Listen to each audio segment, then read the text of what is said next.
wanted to light this whole building up. And we'll have special events, which we have one coming up here next week, where we donate a large percent of the proceeds and part of the sales for the night to Dragonfly Foundation.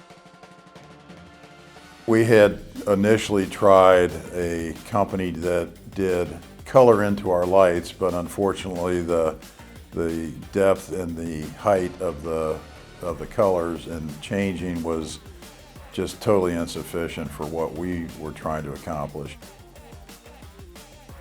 Well, Haven Lighting, the examples of what we had seen done previous on other buildings was pretty spectacular.